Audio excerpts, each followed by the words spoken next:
Price God, hallelujah. കർത്താവ് നിങ്ങളെ ധാരാളമായി അനുഗ്രഹിക്കട്ടെ. വീണ്ടും നിങ്ങളോടൊപ്പം ദൈവവചനമായിട്ടായിരിക്കാൻ സ്വർഗത്തിലെ ദൈവം ഇടയാക്കിയതിനാൽ ഞാൻ ദൈവത്തെ നന്ദിയോടെ സ്തുതിക്കുന്നു. ദൈവത്തിന്റെ വചനം നമ്മുടെ ജീവിതത്തിനകത്ത് ചെയ്യുന്ന അത്ഭുത പ്രവർത്തികൾക്കായി സ്തോത്രം ചെയ്യും. നിങ്ങൾ ഈ പ്രോഗ്രാം കാണുവാനായിട്ട് സമയം വേർതിരിച്ചതിൽ വളരെ അധികം സന്തോഷമുണ്ട്. ഈ പ്രോഗ്രാം മറ്റുള്ളവർക്ക് പരിചയപ്പെടുത്തുകയും ചെയ്യുക, അത് നിശ്ചയമായും അവർക്കും അനുഗ്രഹമായി തീരും. നമ്മുടെ ജീവിതത്തിനകത്ത് നാം കാണുന്ന സകല കാര്യങ്ങളുടെയും പുറകിൽ കാണാത്ത ചില കാര്യങ്ങളുടെ സ്വാധീനമുണ്ട്. ഇന്ന് ലോകത്ത് ജയിച്ചു നിൽക്കുന്ന സകല മനുഷ്യരുടെയും ജീവിതത്തിൽ ഹല്ലേലൂയ നാം കാണുന്നത് അവരുടെ ജീവിതത്തിലെ ജയമാണ്. എന്നാൽ ആ ജയത്തിന് പുറകിൽ നാം കാണാത്തതായ പല പരാജയങ്ങൾ അവരുടെ ജീവിതത്തിലുണ്ടാവും. നാം ഇന്ന് പലരുടെയും ജീവിതത്തിന്റെ വിജയത്തെ വിലയിരുത്തുമ്പോൾ നമ്മൾ പറയും അവരുടെ കഠിനശ്രമമാണ്, അവരുടെ ഫോക്കസ്ഡ് ആണ്, അവരുടെ പല കാര്യങ്ങളും നമുക്ക് പറയാൻ പറ്റും. പക്ഷേ പലരുടെയും ജീവിതത്തെ നമ്മൾ അടുത്ത് ശ്രദ്ധിക്കുമ്പോൾ നമുക്ക് അവരുടെ ജീവിതത്തിൽ കാണാൻ സാധിക്കും പലവട്ടം പരാജയപ്പെട്ടു, തീർന്നു എന്ന് കരുതി അവർ തന്നെ അവരുടെ ജീവിതത്തെ ഗിവപ്പ് ചെയ്തു, മതിയാക്കി. അതുപോലെ സാഹചര്യങ്ങളിൽ അവരായിത്തീർന്ന സന്ദർഭങ്ങൾ അവർക്കുണ്ട്. എന്നാൽ ആ പരാജയങ്ങളെല്ലാം അവരുടെ അകത്ത് ജയിക്കാനുള്ള വാശി, ജയിക്കാനുള്ള സമ്മർദ്ദമായിട്ട് മാറി പിന്നത്തിൽ അവർ ജയാളികളായി തീർന്നു. അപ്പൊ നമ്മുടെ ജീവിതത്തിന്റെ ചുറ്റുപാടുകൾ നമ്മൾ നോക്കുമ്പോൾ നമ്മൾ കാണുന്ന ഒരുപാട് കാര്യങ്ങളുണ്ട്, കാണുന്ന ധാരാളം കാര്യങ്ങളുണ്ട്. എന്നാൽ കാണുന്ന പല കാര്യങ്ങളുടെ പുറകിൽ കാണാത്ത ചില കാര്യങ്ങളുടെ സ്വാധീനമുണ്ട്. ഞാൻ നിങ്ങളോട് ഈ വചനം പ്രസംഗിക്കുമ്പോൾ നിങ്ങളത് കേൾക്കുകയും ചെയ്യുമ്പോൾ നിങ്ങൾ എന്നെ കാണുന്നു, നിങ്ങളുടെ മുമ്പിൽ ഇരിക്കുന്ന TV അല്ലെങ്കിൽ മറ്റു ഉപകരണങ്ങൾ നിങ്ങൾ കാണുന്നു. പക്ഷേ എന്നെ നിങ്ങൾ കാണുമ്പോൾ എന്നെ നിങ്ങൾ കാണാൻ കാരണം നിങ്ങൾക്ക് കാണത്തക്കവണ്ണം ഒരു കഴിവുണ്ട്, ഞാൻ സംസാരിക്കത്തക്കവണ്ണം ഒരു പ്രാപ്തി എനിക്കുണ്ട്. പക്ഷെ ഇതിനെല്ലാം നടുവിൽ കാണാത്തതായ ഒരു ജീവശ്വാസം നമ്മളെ ജീവനോടെ നിർത്തിയിരിക്കുന്നത് കൊണ്ട് ഇത് രണ്ടും സാധ്യമാണ്. അപ്പൊ കാണുന്ന പല കാര്യങ്ങളുടെ പുറകിൽ കാണാത്ത ചില കാര്യങ്ങളുടെ സ്വാധീനം. വിശ്വാസം എന്നതിനെ കുറിച്ച് എബ്രായ ലേഖനം 11:1 പറയുന്നത്, വിശ്വാസം എന്നതോ ആശിക്കുന്നതിന്റെ ഉറപ്പും കാണാത്ത കാര്യങ്ങളുടെ നിശ്ചയം. നമ്മുടെ ജീവിതത്തിനകത്ത് നാം കാണുന്ന എല്ലാ ജയത്തിനും പുറകിൽ കാണാത്ത ദൈവസ്നേഹമാണ് അടിസ്ഥാനം. നാം കണ്ടിട്ടില്ല, നാം ദൈവത്തെ കണ്ടിട്ടില്ല, പക്ഷേ ദൈവം എന്നെ സ്നേഹിക്കുന്ന ഉറപ്പ്, കാണാത്ത കാര്യങ്ങളിൽ ഉറപ്പ്. പ്രിയപ്പെട്ടവർ, നിങ്ങളുടെ ജീവിതത്തിനകത്ത് ഹല്ലേലൂയ ദിവസങ്ങളിൽ നിങ്ങൾ കാണുന്ന സകല ജയത്തിന്റെയും പുറകിൽ കാണാത്ത കർത്താവിന് കരം. നിങ്ങൾ കണ്ടിട്ടില്ല, പക്ഷെ കാണാത്തവൻ, നിങ്ങൾ കണ്ടിട്ടില്ലെങ്കിലും യഥാർത്ഥമാകുന്ന, സത്യമാകുന്ന, ജീവനുള്ള ദൈവത്തിന്റെ കരം നിങ്ങളുടെ ജീവിതത്തിന്റെ ജയത്തിന് പിൻബലമായി നിൽക്കുന്നു. ഹല്ലേലൂയ. അതുകൊണ്ട് ഇങ്ങനെ പറയാറുണ്ട്, എല്ലാ തോൽവികളും ജയത്തിന്റെ ശക്തി കേന്ദ്രങ്ങളായി മാറണം. അതായത് എല്ലാ ജയത്തിനും തോൽവിയുടെ ഒരു ബാക്കപ്പ് ഉണ്ട്. നമ്മുടെ ജീവിതത്തിനകത്ത് നിങ്ങൾ പരാജയപ്പെടുമ്പോൾ നിങ്ങൾ വിചാരിക്കരുത് കഴിഞ്ഞു, അല്ലല്ല. ഒന്ന് വിശ്വസിച്ച്, ഞാൻ കാണുന്നത് പരാജയമാണ്, പക്ഷെ കാണാത്ത ആമേൻ എനിക്ക് ജയം തരുന്ന ഒരു കർത്താവ് എന്റെ കൂടെ നിൽപ്പുണ്ട്. ഞാൻ കാണുന്നില്ല, ലോകര് കാണുന്നില്ല. ലോകർ എന്നെ കാണുമ്പോൾ എന്റെ ജീവിതത്തിലെ ശരികളെയും തെറ്റുകളെയും അവർ വിലയിരുത്തുമ്പോൾ എനിക്കറിയാം എന്റെ ജീവിതത്തിന്റെ തെറ്റുകളെയും ശരികളെയും ലോകം വിലയിരുത്തുമ്പോൾ എന്നെ ജയമായി നടത്തുന്ന ഒരു കർത്താവ് എനിക്കായിട്ടുണ്ടെന്നുള്ള ഉറപ്പ്. ആ ഉറപ്പാണ് എന്നെ മുന്നോട്ട് കുതിക്കാൻ ശക്തീകരിക്കുന്നത്. Praise God, hallelujah. അതുകൊണ്ട് പ്രിയപ്പെട്ടവരുടെ ജീവിതത്തിനകത്തുള്ള സകല സമ്മർദ്ദങ്ങളും അതിനെ തള്ളിക്കളഞ്ഞിട്ട് ജയമായിട്ട് എന്നെ നിർത്തിയ ഒരു കർത്താവ് എനിക്കായിട്ടുണ്ടെന്നുള്ള ഉത്തമമായ ബോധ്യത്തിൽ നിങ്ങൾ മുന്നോട്ട് പോകുമ്പോൾ നിങ്ങളുടെ ജീവിതത്തിന്റെ സകല മേഖലകളിലും നിങ്ങൾക്ക് ഒരു അസാധാരണ ജയം പ്രാപിക്കാൻ കഴിയും, ഒരു അസാധാരണമായ ജയം പ്രാപിക്കാൻ കഴിയും. Price God, hallelujah. അതുകൊണ്ട് പ്രിയപ്പെട്ടവർ, നിങ്ങളുടെ ജീവിതത്തിനകത്ത് കർത്താവ് നൽകുന്ന സകല സന്ദർഭങ്ങളെ ഹല്ലേലൂയ ആമേൻ, അത് എന്തിനാ? ജീവിതത്തിനകത്ത് ജയിച്ചവരാരും ഒരിക്കലും തോറ്റിട്ടില്ലാത്തവരല്ല, ഒരിക്കലും തോറ്റിട്ടില്ലാത്തവരല്ല. അവരുടെ ജീവിതത്തിനകത്ത് അവർ തോറ്റിട്ടുണ്ട്, പക്ഷെ ഹല്ലേലൂയ അവർക്ക് തോൽക്കാൻ മനസ്സില്ലാത്തവരുമായിരുന്നു, അവരാ ജയിച്ചത്. അതുകൊണ്ട് പ്രിയപ്പെട്ടവർ, നമ്മുടെ ജീവിതത്തിനകത്ത് കാണപ്പെടുന്ന സകല കാര്യങ്ങളും പുറകിൽ കാണാത്ത ഹല്ലേലൂയ ഒന്നിന്റെ സ്വാധീനമുണ്ട്, ശക്തിയുണ്ട്, ആമേൻ, ആ ഒരു പിൻബലമുണ്ടെന്നുള്ളത് മറക്കരുത്. അതുകൊണ്ട് നിങ്ങൾ ഇന്ന് ഈ ജീവിത സാഹചര്യം നിങ്ങൾ എവിടെയാണെങ്കിലും പരാജയത്തിന്റെയും തകർച്ചയുടെയും അവസ്ഥകളെ കണ്ട് നിങ്ങൾ മടുത്തുപോയി തളർന്നു പോകാതെ മുന്നോട്ട് കുതിക്കുന്ന മനോഭാവം നിങ്ങൾക്കുണ്ടെങ്കിൽ നിശ്ചയമായി നിങ്ങൾ ജയാളികളായി തീരുമെന്നതിൽ ഒരു സംശയമില്ല. ഒരു സംശയമില്ല. നമുക്ക് ഫിലിപ്പി ലേഖനം 1-ാം അധ്യായത്തിന്റെ 4-ാം വാക്യം ഇങ്ങനെ പറയുന്നു, നിങ്ങളിൽ നല്ല പ്രവൃത്തി ആരംഭിച്ചവൻ ക്രിസ്തുവിന്റെ നാളോളം അതിനെ തികയ്ക്കും. ഇപ്പൊ കർത്താവ് നമ്മിൽ ഒരു നല്ല പ്രവൃത്തി ആരംഭിച്ചു. അവൻ ആരംഭിച്ചത് നല്ല പ്രവൃത്തിയാണ്, ദോഷമുള്ളതല്ല, തിന്മയുള്ളതല്ല. അവൻ ആരംഭിച്ചത് നല്ല പ്രവൃത്തി നമ്മിലാണ് ആരംഭിച്ചത്. നമ്മിൽ നല്ലതൊന്നും ഇല്ലാതിരിക്കുന്ന നല്ലവനായ ദൈവം നമ്മിൽ ആരംഭിച്ചത് നല്ല പ്രവൃത്തി. ആ പ്രവൃത്തി ആരംഭിച്ചവനെ കുറിച്ച് ഫിലിപ്പി ലേഖനം 1:4 പറയുന്നത്, അവൻ ക്രിസ്തുവിന്റെ നാളോളം അതിനെ തികയ്ക്കും. സാഹചര്യങ്ങൾ തികയ്ക്കാൻ പറ്റുന്നതായിരിക്കത്തില്ല, പക്ഷെ അവൻ അതിനെ തികയ്ക്കും. അത് നമ്മുടെ ബോധ്യമാണ്, അത് നമ്മുടെ ഉറപ്പാണ്. പ്രിയപ്പെട്ടവർ, നിങ്ങളുടെ ജീവിത സാഹചര്യങ്ങൾ നിങ്ങൾ എങ്ങനെയുള്ളവരായിക്കോട്ടെ, ഏത് നിലവാരത്തിലുള്ളവരായിക്കോട്ടെ, ഹല്ലേലൂയ.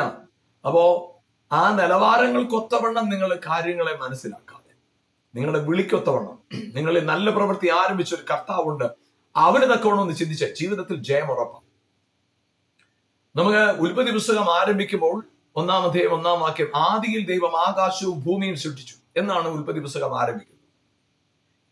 എന്നാൽ തുടർന്ന് നമ്മൾ കാണുന്നത് വെളിച്ചമുണ്ടാകട്ടെ എന്ന് ദൈവം കൽപ്പിച്ചു, 3-ാമത്തെ വാക്യം. 4-ാമത്തെ വാക്യത്തിൽ ഇങ്ങനെ പറയുന്നു, വെളിച്ചം നല്ലത് എന്ന് ദൈവം കണ്ടു. അപ്പൊ അവിടെ കർത്താവ് ആരംഭിക്കുന്നത് ഇങ്ങനെയാണ്, വെളിച്ചമുണ്ടാകട്ടെ എന്ന് ദൈവം കൽപ്പിച്ചു, വെളിച്ചമുണ്ടായി. 4-ാം വാക്യം, വെളിച്ചം നല്ലത് എന്ന് ദൈവം കണ്ടു. അപ്പൊ ദൈവം ഓരോ നാളും തന്റെ സൃഷ്ടിയുടെ ഓരോ മനോഹാരിതയെ ആസ്വദിച്ചിട്ട് കർത്താവ് പറയും, നല്ലത് എന്ന് കണ്ടു, നല്ലത് എന്ന് കണ്ടു. അപ്പൊ ദൈവം സൃഷ്ടിച്ച എല്ലാത്തിനും നല്ലത് എന്ന് കണ്ടവനായ ദൈവം, നല്ലത് എന്ന് കണ്ടവനായ ദൈവം. പിന്നത്തെ നമുക്ക് കാണാൻ കഴിയുന്ന ഒരു കാര്യം ഇതാണ്, അതിന്റെ 31-ാമത്തെ വാക്യം, ഉൽപ്പത്തി പുസ്തകം 1-ാം അധ്യായത്തിന്റെ 31-ാം വാക്യം ഇങ്ങനെ പറയുന്നു, ഏറ്റവും നല്ലത് എന്ന് ദൈവം കണ്ടു. അപ്പൊ നല്ലതിൽ ആരംഭിച്ച് ഏറ്റവും നല്ലതിലാണ് അവസാനിക്കുന്നത്. നിങ്ങളിൽ ആരംഭിച്ചത് നല്ല പ്രവൃത്തിയാണ്, നമ്മിൽ ആരംഭിച്ചത് നല്ല പ്രവൃത്തിയാണ്. അപ്പം നല്ലതിൽ ആരംഭിച്ച് ഏറ്റവും നല്ലതിൽ കൊണ്ട് അവസാനിക്കുക. അപ്പൊ ഈ നല്ലതിൽ ആരംഭിച്ചു, നമുക്കത് എന്താണ് അവിടെ മനസ്സിലാക്കാൻ സാധിക്കുന്നത്? നല്ലത്, വെളിച്ചത്തെ നല്ലത് എന്ന് ദൈവം കണ്ടു. അപ്പൊ നമുക്കൊരു ചിന്ത വന്നേക്കാം, വെളിച്ചം 4-ാം ദിവസമാണ് ദൈവം സൂര്യനെയും ചന്ദ്രനെയും നക്ഷത്രങ്ങളെ ഒക്കെ സൃഷ്ടിച്ചെന്ന് കാണുന്നത്. അപ്പോൾ ഈ 1-ാമത്തെ ദിവസം സൃഷ്ടിച്ച വെളിച്ചം എന്താണ്? യോഹന്നാന്റെ സുവിശേഷത്തില് അതിന്റെ 1-ാമത്തെ അധ്യായത്തിൽ ഇങ്ങനെയാണ് വാക്യം എഴുതിയിരിക്കുന്നത്, അതിന്റെ 4-ാമത്തെ വാക്യം, അവനിൽ ജീവൻ ഉണ്ടായിരുന്നു, ജീവൻ മനുഷ്യരുടെ വെളിച്ചമായിരുന്നു. ഇപ്പൊ വെളിച്ചത്തെ കുറിച്ച് ഇവിടെ പറയുന്നത് ദൈവത്തിന്റെ ജീവനെയാണ് വെളിച്ചത്തോട് തുലനം ചെയ്ത് പറയുന്നത്. വെളിച്ചം, അവന്റെ ജീവൻ മനുഷ്യരുടെ വെളിച്ചമായി.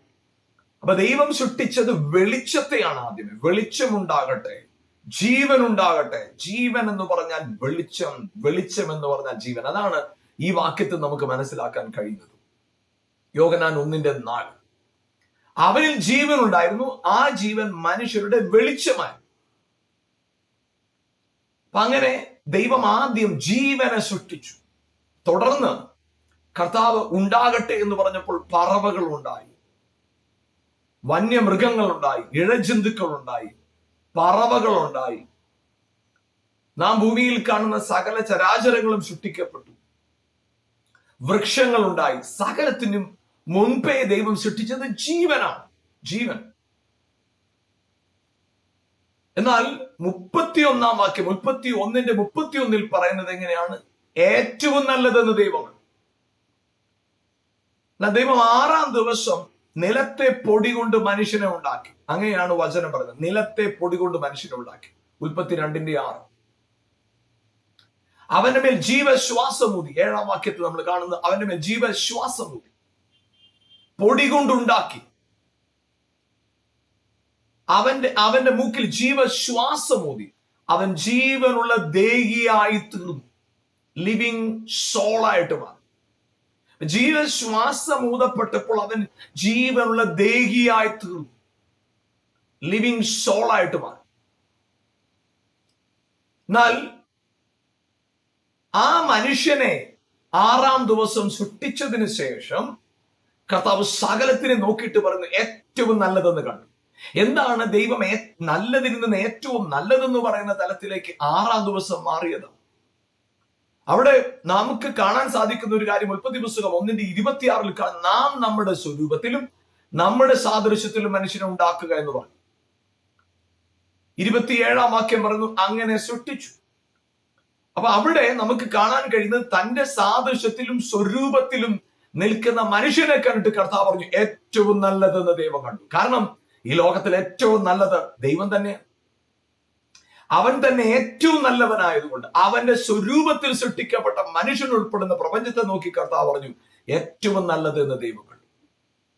അപ്പൊ ദൈവം ഏറ്റവും നല്ലതെന്ന് വിവരിക്കുന്നത് തന്റെ സാദൃശ്യത്തിൽ സൃഷ്ടിക്കപ്പെട്ട മനുഷ്യനെ കണ്ടപ്പോൾ കർത്താവ് പറഞ്ഞു ഏറ്റവും നല്ലത്, വെരി ഗുഡ്, ഏറ്റവും നല്ലത്. ഇംഗ്ലീഷിൽ ഒരു പ്രോവർബ് ഉണ്ട്, good is the enemy of the best. ഏറ്റവും നല്ലതിന്റെ ശത്രുവാണ് നല്ലത്. നമ്മൾ പലപ്പോഴും നല്ലതിൽ കോംപ്രമൈസ് ചെയ്യും, പക്ഷെ കർത്താവ് നമുക്ക് വേണ്ടി ഒരുക്കിയിട്ടുള്ളത് ഏറ്റവും നല്ലതാണ്. ഇവിടെ ദൈവം തന്റെ സാദൃശ്യത്തിൽ സൃഷ്ടിക്കപ്പെട്ട മനുഷ്യന്റെ ഇമേജ് കണ്ടപ്പോൾ, തന്റെ സാദൃശ്യം തന്നെ തന്റെ മുമ്പിൽ നിൽക്കുന്ന കണ്ടപ്പോൾ കർത്താവ് പറഞ്ഞു ഏറ്റവും നല്ലതെന്ന് ദൈവം കണ്ടു. അപ്പൊ ദൈവത്തിന്റെ നല്ല പ്രവൃത്തി നമ്മിൽ ആരംഭിച്ചു. അത് നമുക്കറിയാം. ആരംഭിച്ച പ്രവൃത്തിയെക്കുറിച്ച് ഉൽപ്പത്തി പുസ്തകം 1:3 വാക്യത്തിൽ കാണുന്നു, വെളിച്ചമുണ്ടാകട്ടെ എന്ന് പറഞ്ഞു. യോഹന്നാൻ 1:4 പറയുന്നു അവനിൽ ജീവൻ ഉണ്ടായിരുന്നു, ജീവൻ മനുഷ്യരുടെ വെളിച്ചമായിരുന്നു. വെളിച്ചത്തെയും ജീവനെയും തമ്മിൽ ബന്ധപ്പെടുത്തി പറയുന്നു. അപ്പോൾ ആരുടെ ജീവൻ ആദ്യം വെളിച്ചത്തെ ഉണ്ടാക്കിയവനായ ദൈവം 6-ാം ദിവസത്തിന്റെ ആ സൃഷ്ടിയുടെ പൂർത്തീകരണ സമയത്ത് മനുഷ്യനെ ഉണ്ടാക്കിയിട്ട് തന്റെ ഇമേജിനെ കണ്ടിട്ട് കർത്താവ് പറഞ്ഞു ഹല്ലേലൂയ ഏറ്റവും നല്ലത് എന്ന് ദൈവം കണ്ടു. നിങ്ങളുടെയും എന്റെയും ജീവിതത്തിനകത്ത് കർത്താവ് ആഗ്രഹിക്കുന്നത് ഏറ്റവും നല്ലതാണ്, ഏറ്റവും നല്ലത്. വെളിച്ചത്തിന്റെ സൃഷ്ടിയിൽ ആരംഭിച്ച് മനുഷ്യന്റെ സൃഷ്ടിയിൽ അവസാനിക്കുന്നതായ ആ സൃഷ്ടിയുടെ വിവരണത്തിന്റെ അവസാനം കർത്താവ് പറയുന്നത് ഏറ്റവും നല്ലതെന്ന് കണ്ടു. അപ്പൊ എപ്പോഴാണ് മനുഷ്യന്റെ സൃഷ്ടിയിൽ ദൈവം ഏറ്റവും നല്ലതായി കണ്ടത്? മനുഷ്യനിൽ ദൈവം തന്നെ കണ്ടപ്പോൾ. അവിടെയാണ് ഏറ്റവും നല്ലത് രൂപപ്പെടുന്നത്. ഹല്ലേലൂയ. പ്രിയപ്പെട്ടവരെ, യേശു ക്രിസ്തുവിനെ പിതാവായ ദൈവം ഭൂമിയിലേക്ക് അയച്ചപ്പോ യേശുവിന്റെ പ്രധാനപ്പെട്ട നിയോഗം എന്ന് പറയുന്നത് മാനവജാതിയുടെ പാപത്തിൽ നിന്ന് മനുഷ്യരെ പുറത്തു കൊണ്ടുവരിക എന്നുള്ളത്. അതായിരുന്നു ദൈവത്തിന്റെ പദ്ധതി, അതായിരുന്നു കർത്താവിന്റെ പദ്ധതി, അതായിരുന്നു യേശുവിന്റെ ശുശ്രൂഷയുടെ ഉദ്ദേശവും ലക്ഷ്യവും തന്നെ. നമുക്കവിടെ കാണാൻ കഴിയുന്നത് യേശുവിന്റെ ക്രൂശ് മരണ പുനരുത്ഥാനത്തിലൂടെ വചനം പറയുന്നത് നമ്മളെ പൂർണ്ണമായി വിടുവിപ്പാൻ ശക്തൻ, വിടുവിച്ചു. എബ്രായ ലേഖനം 10-14 വാക്യത്തിൽ പറയുന്നു നമുക്ക് സൽഗുണപൂർത്തി വരുത്തി, ഏകയാഗത്താൽ സൽഗുണപൂർത്തി വരുത്തി. അത് കഴിഞ്ഞ പ്രവൃത്തിയാണ്, സംഭവിച്ചു കഴിഞ്ഞ കാര്യമാണ് അവിടെ പറയുന്നത്. അപ്പൊ അങ്ങനെ സൽഗുണപൂർത്തി വരുത്തി, നിങ്ങൾക്കും എനിക്കും സൽഗുണപൂർത്തി വരുത്തി. അങ്ങനെ സൽഗുണപൂർത്തി വരുത്തി അത് ക്രിസ്തുവിൽ സംഭവിച്ചു. ആ യേശു ക്രിസ്തുവിന്റെ കുറിച്ച് യോഹന്നാന്റെ സുവിശേഷം 1-ാം അധ്യായത്തിൽ പറയുന്നത് അവനെ കൈക്കൊണ്ട് അവന്റെ നാമത്തിൽ വിശ്വസിക്കുന്ന ഏവർക്കും ദൈവമക്കളാകുവാൻ അവൻ അധികാരം തന്നു. അപ്പൊ യേശുവിനെ ഭൂമിയിലേക്ക് തന്നപ്പോൾ പിതാവായ ദൈവത്തിന്റെ പദ്ധതി പുത്രനെ ഭൂമിയിലേക്ക് അയച്ചിട്ട് മാനവജാതിയെല്ലാം വീണ്ടെടുത്ത് ആദാമ്യ ജനറേഷന്റെ കീഴിൽ കൊണ്ടുവരാനല്ല, തന്റെ പുത്രന്റെ സാദൃശ്യത്തിൽ തന്റെ പുത്രന്റെ ആമേൻ ആ പാരമ്പര്യത്തിലേക്ക് കൊണ്ടുവരാനായിട്ടും അവനെ വിശ്വസിക്കുന്നവരും അവനെ പുത്രനെ പോലെ തന്നെ പുത്രന്മാരായി തീരാനായിട്ട്, മക്കളായി തീരാനായിട്ടാണ് യേശുവിനെ ഭൂമിയിലേക്ക് അയച്ചത്. അപ്പൊ വെളിച്ചത്തിൽ ആരംഭിച്ചു. ഏറ്റവും നല്ലത് എന്ന് പറയുന്ന മനുഷ്യന്റെ സൃഷ്ടിയിൽ അവസാനിച്ച സൃഷ്ടി പ്രവർത്തനത്തില് അവിടെ കാണാൻ കഴിയുന്ന ഒരു കാര്യം, മനുഷ്യന് ദൈവം തന്റെ ഇമേജ് കണ്ടു. പ്രിയപ്പെട്ടവർ, ഞാൻ പറയട്ടെ, കർത്താവായ ദൈവം ഇന്ന് നിങ്ങളെ എന്നെ ഭൂമിയിലാക്കി വെച്ചിരിക്കുന്നത് ക്രിസ്തുവാകുന്ന തലയോളം വളരുവാനായിട്ടാണ്. നമ്മുടെ ജീവിതത്തിൽ പലവിധ ആത്മീക അനുഭവങ്ങൾ ഉണ്ടായിരിക്കാം, പലവിധ ആത്മീകമായ വെല്ലുവിളികൾ സംഭവിച്ചിട്ടുണ്ടായിരിക്കാം, പലവിധമായ വളർച്ചയുടെ ഘടകങ്ങളും നമുക്കുണ്ടായിരിക്കാം. പക്ഷേ ദൈവിക പദ്ധതി നാം കാണുന്നതും കേൾക്കുന്നതുമായ ചില കാര്യങ്ങളിൽ ഒതുങ്ങി നിൽക്കാനല്ല, അതിനപ്പുറത്ത് തന്റെ സ്വരൂപത്തോട്, ക്രിസ്തുവിന്റെ സ്വരൂപത്തോട് അനുരൂപമാകാനായിട്ട്, ക്രിസ്തു ആകുന്ന തലയോളം വളരാനായിട്ട്, അതാണ് കർത്താവിന് നമ്മളെ കുറിച്ചുള്ള പദ്ധതി. യെസ്, ഹല്ലേലൂയ, ആമേൻ. കർത്താവ് തന്റെ സൃഷ്ടിയുടെ മകുടമായ മനുഷ്യനെ നിർത്തിയപ്പോൾ ആ മകുടം എന്ന് പറയുന്ന, അല്ലെങ്കിൽ സൃഷ്ടിയുടെ ഏറ്റവും പ്രധാനപ്പെട്ട പദവിയിലേക്ക് മനുഷ്യനെ കൊണ്ടുവരുമ്പോൾ കർത്താവ് അവനിൽ കണ്ടത് തന്റെ സ്വരൂപത്തെയാണ്. നമുക്ക് ഹല്ലേലൂയ 8-ാം സങ്കീർത്തനത്തിന്റെ 5-ാം വാക്യത്തിൽ ഇങ്ങനെയാണ് കാണുന്നത്: മനുഷ്യനെ ഓർക്കേണ്ടത് അവൻ എന്തുമാത്രം. നീ സൃഷ്ടിച്ച സൂര്യനെയും ചന്ദ്രനെയൊക്കെ നോക്കുമ്പോൾ 4-ാം വാക്യം പറയും, ഇതെല്ലാം കണ്ടു കഴിയുമ്പോൾ മനുഷ്യനെ ഓർക്കേണ്ടത് അവൻ എന്തുമാത്രം. പക്ഷെ നീ ദൂതന്മാരെക്കാൾ, ദൈവത്തെക്കാൾ അല്പം മാത്രം താഴ്ത്തി, തേജസ്സും ബഹുമാനം അവനെ അണിയിച്ചു. 8-ാം സങ്കീർത്തനത്തിന്റെ 5-ാം വാക്യം. എന്നാൽ 6-ാം വാക്യം പറയുന്നത്, നിന്റെ കൈകളുടെ പ്രവൃത്തിക്ക് അവനെ അധിപതിയാക്കി, സകലവും അവന്റെ കാൽക്കീഴാക്കി. അപ്പൊ യേശു ക്രിസ്തുവിന്റെ ക്രൂശ് പുനരുത്ഥാനത്തിലൂടെ സംഭവിച്ച കാര്യം, അല്ലെങ്കിൽ ഇതിന്റെ റിസ്റ്റോറേഷനാ, ഇതിന്റെ പുനഃസ്ഥാപനമാണ് യേശുവിന്റെ ക്രൂശ് പുനരുത്ഥാനത്തിലൂടെ സംഭവിച്ചത്. മഹത്വം നഷ്ടപ്പെട്ട മനുഷ്യന്, തേജസ് നഷ്ടപ്പെട്ടു പോയ മനുഷ്യന് യേശു ക്രിസ്തുവിന്റെ തേജസ്സിനെയും മഹത്വത്തെയും വീണ്ടെടുത്തു പിതാവായ ദൈവം. അങ്ങനെ വീണ്ടെടുത്തിട്ട് ഹല്ലേലൂയ, എബ്രായ ലേഖനം 2-ാം അധ്യായം 9-ാം വാക്യം കാണുന്നു, അവൻ ഹല്ലേലൂയ ദൂതന്മാരെക്കാൾ അല്പം താഴ്ച വന്നവനായ യേശു മരണം ആസ്വദിച്ചവനായതുകൊണ്ട് തേജസ്സും ബഹുമാനവും അണിഞ്ഞവനായി അവനെ കാണുന്നു. മഹത്വവും തേജസ്സും അണിഞ്ഞവനായിട്ട് അവനെ കാണുന്നു. അതേ പ്രിയപ്പെട്ടവർ, മഹത്വവും മാനവും അണിഞ്ഞവനായിട്ട് യേശുവിനെ കാണുന്നു. അവിടെ നമ്മൾ മനസ്സിലാക്കേണ്ട ഒരു കാര്യം, അവൻ പാപത്തിലൂടെ മാനവജാതി നഷ്ടപ്പെടുത്തിയ തേജസ്സും ബഹുമാനവും യേശു ക്രിസ്തുവിന്റെ ക്രൂശ് മരണ പുനരുത്ഥാനത്തിലൂടെ അവൻ പിടിച്ചെടുത്തു, അവൻ വീണ്ടെടുത്തു. ഹല്ലേലൂയ. പ്രിയപ്പെട്ടവർ, അങ്ങനെ നല്ല പ്രവൃത്തി ആരംഭിച്ച ദൈവം ക്രിസ്തുവിന്റെ നാളോളം അതിനെ തികയ്ക്കും. അപ്പോ ആരംഭിച്ചതിനെ തികയ്ക്കുന്നത് കർത്താവ്. ആരംഭിച്ചത് ചെറിയ നിലയില്ല, പക്ഷെ പൂർത്തീകരിക്കാൻ പോകുന്നത് ഏറ്റവും നല്ലതായിട്ടാണ്. ആരംഭിച്ചത് നല്ലതായിട്ടാണ്, പക്ഷെ പൂർത്തീകരണം ഏറ്റവും നല്ലതായിട്ടാണ്. ആരംഭിച്ചത് ചെറുതായിട്ടാണ്, പക്ഷെ പൂർത്തീകരണം ഏറ്റവും വലുതായിട്ടാണ്. ആരംഭിച്ചത് ചെറുതായിട്ടാണ്, പക്ഷെ അവസാനിപ്പിക്കുന്നത് മഹത്വമേറിയതായിട്ടാണ്. അതുകൊണ്ട് പ്രിയപ്പെട്ടവരെ, ക്രിസ്തുവിന്റെ ജീവൻ നിങ്ങളിലുള്ളത് കൊണ്ട്, ഹല്ലേലൂയ, ആ ഇമേജ് നിങ്ങളുടെ അകത്ത്, നിങ്ങളുടെ ഉള്ളിലുണ്ട്, അത് തിരിച്ചറിയുക. അതുകൊണ്ട് ഹല്ലേലൂയ, നമ്മള് ദൈവവചനത്തിൽ വായിക്കുന്നത് ഇങ്ങനെയാണ്, ഹല്ലേലൂയ, ആമേൻ, ക്രിസ്തുവിന്റെ തലയോളം, ക്രിസ്തുവാകുന്ന തലയോളം വളരുക. കാരണം അതിന് നമ്മളെ ജനിപ്പിച്ചത് 1 പത്രോസ് ലേഖനം 1-ാം അധ്യായം 23-ാം വാക്യം പറയുന്നത് എങ്ങനെയാണ്? ദൈവത്തിന്റെ വചനത്താൽ നമ്മളെ വീണ്ടും ജനിപ്പിച്ചു. വചനത്താൽ വീണ്ടും ജനിപ്പിച്ചു. വചനത്താൽ വീണ്ടും ജനിപ്പിച്ചവനായ കർത്താവ് 1 പത്രോസ് 1:23 അങ്ങനെ പറയുമ്പോൾ 1 പത്രോസ് 2:2 ഇങ്ങനെ പറയുന്നു, നിങ്ങൾ വളരേണ്ടതിന് ഇപ്പോൾ ജനിച്ച ശിശുക്കൾ എന്ന പോലെ വചനം എന്ന മായമില്ലാത്ത പാൽ കുടിപ്പിൻ. അപ്പൊ നിങ്ങൾ വളരാനായിട്ട് നിങ്ങളുടെ ജീവിതത്തിനകത്ത് ഉണ്ടാകേണ്ട കാര്യത്തെക്കുറിച്ച് പറയുന്നു. ആമേൻ. ഇപ്പോൾ ജനിച്ച ശിശുക്കളെ പോലെ വചനം എന്ന മായമില്ലാത്ത പാൽ കുടിപ്പിൻ. അത് നിങ്ങളുടെ വളർച്ചയ്ക്ക് ആവശ്യമാണ് ദൈവവചനം. അങ്ങനെ വചനത്തെ കുറിച്ച് പറഞ്ഞിട്ട് ഹല്ലേലൂയ, ദൈവവചനത്തിൽ പിന്നെയും എഴുതിയിരിക്കുന്ന ഒരു കാര്യം ഇതാണ്, ഹല്ലേലൂയ, നിങ്ങൾ സ്നേഹത്തിൽ സത്യം സംസാരിച്ചുകൊണ്ട് ക്രിസ്തുവാകുന്ന തലയോളം സകലത്തിലും വളരണം. അപ്പൊ എന്ത് ചെയ്യണം? സ്നേഹത്തിൽ സത്യം സംസാരിക്കണം. അപ്പോഴെന്താണ് സംഭവിക്കുന്നത്? ക്രിസ്തുവാകുന്ന തലയോളം നിങ്ങൾ സകലത്തിലും വളരും. അപ്പൊ നിങ്ങളുടെ സകല മേഖലയിലെയും വളർച്ച ഇരിക്കുന്നത് ആമേൻ എങ്ങനെയാണ്? സ്നേഹത്തിൽ സത്യം സംസാരിച്ചുകൊണ്ട്. നിങ്ങൾ ഇതുവരെയും വചനം കേട്ടു വളരാനായിട്ട്, എന്നാൽ ക്രിസ്തു എന്ന തലയോളം വളരാനായിട്ട് സ്നേഹത്തിൽ സത്യം സംസാരിക്കണം. Praise God. സത്യമേ പറയാവൂ, അത് പക്ഷേ സ്നേഹത്തിൽ പറയണം. വചനം പറയും നമുക്ക് പാപമില്ല എന്ന് നാം പറയുന്നെങ്കിൽ നമ്മെ തന്നെ വഞ്ചിക്കുന്നു. സത്യം നമ്മിലില്ലാതെയായി. നമ്മുടെ പാപങ്ങളെ ഏറ്റു പറയുന്നുവെങ്കിൽ, നമ്മുടെ പാപങ്ങളെ ക്ഷമിച്ച് സകല അനീതിയും പോക്കി നമ്മെ ശുദ്ധീകരിപ്പാൻ തക്കവണ്ണം അവൻ വിശ്വസ്തനും നീതിമാനുമാണ്. അപ്പോ നമ്മൾ സത്യമേ പറയാവൂ. എന്താണ് സത്യം? ഞാൻ പാപം ചെയ്തിട്ടുണ്ട്, ശരിയാ, പക്ഷേ സ്നേഹത്തിൽ വേണം സത്യം പറയാൻ. ഞാൻ പാപിയാണ്, പക്ഷെ എനിക്ക് സ്നേഹത്തിന്റെ ഒരു കഥ അതിനോട് കൂട്ടിച്ചേർക്കാറുണ്ട്.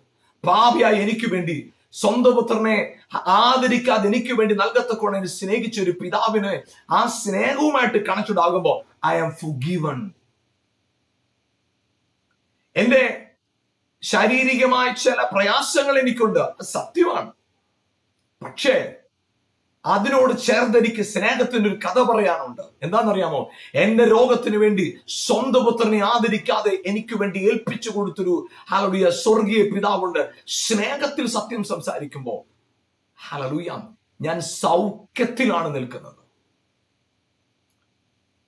ശാപം, പാരമ്പര്യമായ ശാപം, ഒത്തിരി കാര്യങ്ങൾ. ശാപം നമ്മള് അനുഗ്രഹത്തെ കുറിച്ച് പറയുന്നതിനേക്കാളും ആർജവമാണ് പലർക്കും ശാപത്തെ കുറിച്ച് പറയുമ്പോൾ. പ്രിയപ്പെട്ടവരല്ല, നമ്മൾ അനുഗ്രഹത്തെ കുറിച്ച് വേണം ആർജവത്തോടെ പറയാനായിട്ട്. നമ്മുടെ ജീവിതത്തിനകത്ത് ശാപം, യെസ്, പക്ഷേ അത് സ്നേഹത്തിൽ വേണം സംസാരിക്കാൻ. എന്താ സ്നേഹം? അതെ, എന്റെ ശാപത്തിൽ നിന്ന് വീണ്ടെടുക്കാനായിട്ട്. മരത്തിൽ തൂങ്ങി മരിക്കുന്നവനെല്ലാം ശപിക്കപ്പെട്ടു എന്ന് വചനം എഴുതിയിരിക്കുന്ന പോലെ എന്റെ പിതാവായ ദൈവം എന്നെ സ്നേഹിച്ച് തന്റെ പുത്രനെ ക്രൂശിന്മേൽ ഏൽപ്പിച്ചു കൊടുത്ത് എനിക്ക് വേണ്ടി അവനെ ശാപമാക്കി തീർത്ത് അബ്രഹാമിന്റെ അനുഗ്രഹം ക്രിസ്തു യേശുവിൽ എനിക്ക് വരേണ്ടതിനാണ്. ആത്മാവെന്ന വാഗ്ദത്ത വിഷയം വിശ്വാസത്താൽ ഞാൻ പ്രാപിപ്പാൻ. അതെ, സ്നേഹത്തിനൊരു കഥ എനിക്ക് പറയാനുണ്ട് അവിടെ. 2 കൊരിന്ത്യർ 8:9 പറയുന്നത്, നമ്മുടെ ദാരിദ്ര്യത്താൽ അവൻ ദരിദ്രനായി തീർന്നു. എന്തിനാണെന്നറിയാമോ? അവൻ സമ്പന്നനായിരുന്നിട്ടും നമ്മുടെ ദാരിദ്ര്യ നിമിത്തം അവൻ ദരിദ്രനായി തീർന്ന്. എന്തിനാ? നാം സമ്പന്നരാകാനായിട്ട്, ആ കൃപ ഓർക്കാനായിട്ട് പറയുമ്പോൾ, യെസ്, എനിക്ക് ഫിനാൻഷ്യൽ സ്ട്രഗിൾ ഉണ്ട്, പക്ഷേ എനിക്ക് അതിനകത്തൊരു സ്നേഹത്തിന്റെ കഥ ചേർത്ത് പറയാനുണ്ട്. എന്റെ ദാരിദ്ര്യത്തിന് വേണ്ടി സ്വന്തം പുത്രനെ ഏൽപ്പിച്ചു തരുവാനായി തക്കവണ്ണം എന്നെ സ്നേഹിച്ച പിതാവിന്റെ കഥ പറയാനുണ്ട്. അവിടെയാണ് സ്നേഹത്തിൽ സത്യം സംസാരിച്ചുകൊണ്ട് ക്രിസ്തുവാകുന്ന തലയോളം സകലത്തിലും വളരുക. കാരണം എന്താണെന്നറിയാം പ്രിയപ്പെട്ടവരെ, റോമാലേഖനത്തില് ഹല്ലേലൂയ അവിടെ പറയുന്ന ഒരു കാര്യം ഇതാണ്. 8-ാം അധ്യായത്തിൽ, റോമാലേഖനം അതിന്റെ 8-ാമത്തെ അധ്യായത്തിൽ നാം കാണുന്നത് ഇങ്ങനെയാണ്. അതിന്റെ 29-ാം വാക്യം, അവൻ മുന്നറിഞ്ഞവരെ തന്റെ പുത്രൻ അനേക സഹോദരന്മാരിൽ ആദ്യജാതനാകേണ്ടതിന് അവന്റെ സ്വരൂപത്തോട് അനുരൂപമാകുവാൻ മുൻ നിയമിച്ചു. അപ്പൊ എന്നെ മുൻ നിയമിച്ചത് എന്തിനാണെന്നറിയാമോ? പുത്രന്റെ സാദൃശ്യത്തോട് അനുരൂപമാക്കാനായിട്ട്. പുത്രന്റെ സാദൃശ്യത്തോട് അനുരൂപമാകാനായിട്ട്. ആമേൻ, ഹല്ലേലൂയ. പുത്രന്റെ സാദൃശ്യത്തോട് അനുരൂപമാകാനായിട്ട്. Praise God. പ്രിയപ്പെട്ടവർ, ഞാൻ പറയട്ടെ, നല്ലത് ആരംഭിച്ചു, വെളിച്ചമുണ്ടാകട്ടെ എന്ന് പറഞ്ഞു. എന്നാൽ ഏറ്റവും നല്ലതിൽ അവസാനിച്ചു. തന്റെ സ്വന്തം ഇമേജിനെ മുൻപിൽ കണ്ടപ്പോ പ്രിയപ്പെട്ടവരെ, നമ്മളിൽ ആരംഭിച്ച പ്രവൃത്തിയുടെ പൂർത്തി എവിടാന്നറിയാമോ?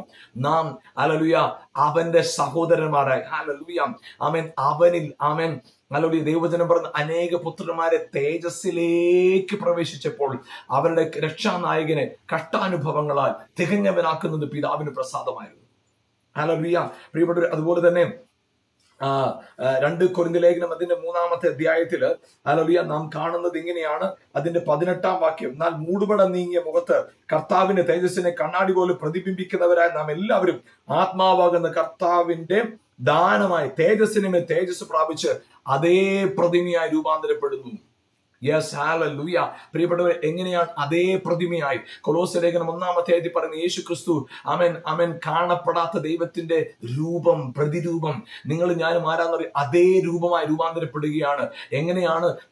വചനം എന്ന മായമില്ലാത്ത പാൽ കുടിച്ച്, എങ്ങനെയാണ് സ്നേഹത്തിൽ സത്യം സംസാരിച്ചുകൊണ്ട് ഈ ദിവസങ്ങളിൽ പ്രിയപ്പെട്ടവരെ നല്ലതിൽ നിന്ന് ഏറ്റവും നല്ലതിലേക്ക് നമ്മളെ നയിക്കുന്ന എങ്ങനെയാണെന്നറിയാമോ? ക്രിസ്തുവിന്റെ ഭാവം നമ്മളിൽ ഉണ്ടാകുമ്പോൾ, ക്രിസ്തുവിന്റെ പദവിയിലേക്ക് നാം ആയിത്തീരുമ്പോൾ, ക്രിസ്തുവിനെ പോലെ പിതാവിനോടുള്ള ബന്ധത്തിൽ നാം നിൽക്കുമ്പോൾ, ക്രിസ്തുവിനെ പോലെ സാഹചര്യങ്ങളെ ക്രിസ്തുവിന്റെ അധികാരത്തോടെ, പിതാവിന്റെ അധികാരത്തോടെ കാര്യങ്ങളെ കൈകാര്യം ചെയ്യുമ്പോൾ പ്രിയപ്പെട്ടവരെ, അവിടെയാണ് പുത്രനോടുള്ള സാദൃശ്യം നമുക്കുണ്ടാകുന്നതും. ഇവിടെ ഹല്ലേലൂയ ആദാമിനെ സൃഷ്ടിച്ചിട്ടും തന്റെ സ്വരൂപത്തിലായവനെ കുറിച്ച് പറയുന്നത് ഹല്ലേലൂയ അവിടെ പറയുന്ന ഒരു കാര്യം ഇതാ, തന്റെ കൈകളുടെ പ്രവർത്തിക്ക് അവനെ അധിപതിയാക്കി സകലതും അവന്റെ കാൽ കീഴാക്കി. ഒന്നും നിങ്ങളെ വാഴത്തില്ല, നിങ്ങൾ സകലത്തിനെ വാഴും. ഇന്ന് നിങ്ങളുടെ അകത്ത് അകാരണമായി പിശാച് കൊണ്ടുവരുന്ന സംശയമില്ലേ, ഭയം, ഭാരം. ഞാൻ പറയട്ടെ ഹല്ലേലൂയ, നിങ്ങൾ പിന്നത്തതിൽ ചിന്തിച്ച് അത്ഭുതപ്പെടും. ഞാൻ എന്തിനാ വിഷയത്തെ കുറിച്ച് ഇത്ര ഭയന്നത്? അയ്യോ, അത് ദൈവം എനിക്ക് അനുകൂലമാക്കി മാറ്റിയല്ലോ, അത് ദൈവം എനിക്ക് നന്മയ്ക്കാക്കി തീർത്തല്ലോ എന്ന് പറയാനിടയായി. പ്രിയപ്പെട്ടവർ, നിങ്ങൾ മറക്കരുത്, ഈ ദിവസങ്ങൾ നിങ്ങളുടെ ജീവിതത്തിനകത്ത് അസാധാരണമായ ദൈവപ്രവൃത്തിയുടെ നാളുകളായി മാറാൻ പോവുക, അസാധാരണമായ ദൈവ മഹത്വത്തിന്റെ നാളുകളായി മാറാൻ പോവുക. Price God, hallelujah. അവന്റെ അതേ സ്വരൂപത്തോട് അതെ, ഹല്ലേലൂയ, ക്രിസ്തുവിന്റെ തേജസ് നിങ്ങളുടെ അകത്തിരിപ്പുണ്ട്. വചനം ഇങ്ങനെ പറയുന്നു, മഹത്വത്തിന്റെ പ്രത്യാശയായ ക്രിസ്തു നിങ്ങളുടെ അകത്തിരിക്കുക. രോഗവും ശാപവും ദാരിദ്ര്യവും ചുമന്ന് തീരാൻ വിളിക്കപ്പെട്ടവരല്ല നിങ്ങൾ, പുത്രന്റെ സാദൃശ്യത്തോട് ഏകീഭവിക്കാൻ വിളിക്കപ്പെട്ടവരാ നിങ്ങൾ. ആകയാൽ പുനരുത്ഥാനം ചെയ്ത കർത്താവിന്റെ കൂടെ പുനരുത്ഥാന ശക്തിയോടെ ജീവിതത്തെ ആസ്വദിക്കുക, ജീവിതത്തെ ജയമായി മുന്നോട്ട് കൊണ്ടുപോവുക. തളർന്നു പോകരുത്, പതറിപ്പോകരുത്, ധൈര്യപൂർവ്വം, അതേ ഹല്ലേലൂയ, എന്നിൽ നല്ല പ്രവൃത്തി ആരംഭിച്ചവൻ ക്രിസ്തുവിന്റെ നാളോളം അതിനെ തികയ്ക്കും, ഇപ്പോൾ തന്നെ അത് സാധ്യമാകുന്നു. ഒരുമിച്ച് പ്രാർത്ഥിക്കാം. ഞങ്ങളുടെ നല്ല കർത്താവ് യേശുവിന്റെ നാമത്തിൽ, ഹല്ലേലൂയ, എന്നെ കണ്ടുകൊണ്ടിരിക്കുന്ന പ്രിയപ്പെട്ടവർക്ക് ഞാൻ പ്രാർത്ഥിക്കുമ്പോൾ യേശുവിന്റെ നാമത്തിൽ അവരുടെ ജീവിതത്തിനകത്ത് ഹല്ലേലൂയ അവർ കടന്നുപോകുന്ന സകലവിധമായ പ്രതിസന്ധികളുടെ മേലും കർത്താവിന്റെ ജീവന്റെ കരം ചലിക്കാനായിട്ട് പ്രാർത്ഥിക്കുന്നു. ഹല്ലേലൂയ, ആമേൻ. പുത്രന്റെ സാദൃശ്യത്തോട് ഏകീഭവിക്കാനായിട്ട് ഞങ്ങളെ ഓരോരുത്തരും വിളിച്ചവനായ കർത്താവേ, ഞങ്ങൾക്ക് ആ പുത്രന്റെ സാദൃശ്യത്തോട് ഏകീഭവിക്കാൻ തടസ്സമായി നിൽക്കുന്ന ഭയങ്ങൾ, നിരാശകൾ, കുറ്റബോധങ്ങൾ യേശുവിന്റെ നാമത്തിൽ അത് മാറിപ്പോകട്ടെ. ഭയം മാറിപ്പോകട്ടെ, നിരാശകൾ മാറിപ്പോകട്ടെ, കുറ്റബോധം മാറിപ്പോകട്ടെ, തിന്മയുടെ ശക്തികൾ മാറിപ്പോകട്ടെ യേശുവിന്റെ നാമത്തിൽ.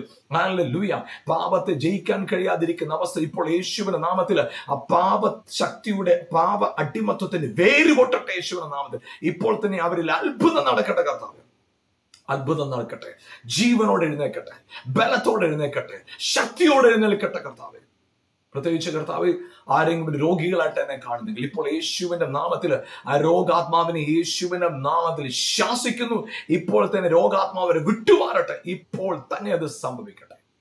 ഹല്ലേലൂയ. കർത്താവ്, അകാരണമായ ഭയത്താൽ പിടിക്കപ്പെട്ടവർക്കായി പ്രാർത്ഥിക്കുന്നു. കുഞ്ഞുങ്ങളെ കുറിച്ച്, ജീവിതത്തെക്കുറിച്ച്, തങ്ങളുടെ ജീവിത സാഹചര്യങ്ങളെ കുറിച്ച്, അധികാരത്തെക്കുറിച്ച്, ചുറ്റുപാടും അവർക്ക് ഇന്നലകളെ പറ്റി അബദ്ധങ്ങളെ കുറിച്ച്, നാളെയെ കുറിച്ചുള്ള ജീവിതത്തെക്കുറിച്ചുള്ള ഭയം, ഒരു കാരണമില്ലാത്ത ഭയത്താൽ പിടിക്കപ്പെട്ടിരിക്കുന്നു. ഇപ്പോൾ യേശുവിന്റെ നാമത്തിൽ ആ ഭയത്തിന്റെ ആത്മാവിനെ യേശുവിന്റെ നാമത്തിൽ അവരെ വിട്ടുമാറാൻ കൽപ്പിക്കുന്നു. വചനം പറയുന്നത്, പിന്നെ നിങ്ങൾ ഭയപ്പെടേണ്ടതിന് ദാസത്വത്തിന്റെ ആത്മാവിനെ അല്ല, അബ്ബാ പിതാവ് എന്ന് വിളിക്കുന്ന പുത്രത്വത്തിന്റെ ആത്മാവെങ്കിൽ ഇപ്പോൾ തന്നെ അവരിൽ ആ പുത്രത്വത്തിന്റെ ആത്മാവിന്റെ ശക്തി വെളിപ്പെടട്ടെ കർത്താവ്. അസാധാരണമായ നിലയിൽ ശക്തി വെളിപ്പെടട്ടെ. അപ്പാ, അങ്ങ് തൊട്ടതിനായി നന്ദി, വിടുവിച്ചതിനായി സ്തോത്രം, ജയാളികളായി നിർത്തിയിരിക്കുന്നതിനായിട്ട് നന്ദി പറയുന്നു. മഹത്വം അറുക്കപ്പെട്ട കുഞ്ഞാട് യേശുവിൻ നാമത്തിൽ തന്നെ പിതാവേ, ആമേൻ, ആമേൻ, ആമേൻ. ഹല്ലേലൂയ. നിങ്ങളൊരു അനുഗ്രഹമാണ്, മറന്നുപോകരുത്. നിങ്ങളെ നല്ല പ്രവൃത്തി ആരംഭിച്ചവൻ ക്രിസ്തുവിന്റെ നാളോളം അതിനെ തികയ്ക്കും, നിശ്ചയമായി തികയ്ക്കും. ധൈര്യത്തോടെ മുന്നോട്ട് പോകും, ധൈര്യത്തോടെ, പതറരുത്, നിരാശപ്പെടരുത്, ധൈര്യപൂർവ്വം മുന്നോട്ട്. ഹല്ലേലൂയ. ദിവസങ്ങൾ നിങ്ങളുടെ ജീവിതത്തിനകത്ത് പുത്രത്വം വെളിപ്പെടുന്ന, അതേ ഹല്ലേലൂയ, അവന്റെ തേജസ് വെളിപ്പെടുന്ന ദിവസങ്ങളായിട്ട് ഈ ദിവസങ്ങൾ മാറിയിരിക്കുകയാണ്. ഭയപ്പെടാതെ, നിരാശപ്പെടാതെ, തോൽവിയെ കണ്ട് പകച്ചു നിൽക്കാതെ മുന്നോട്ട് കുതിക്കുക, ജയാളികളായി മാറുക. God bless you. ആമേൻ.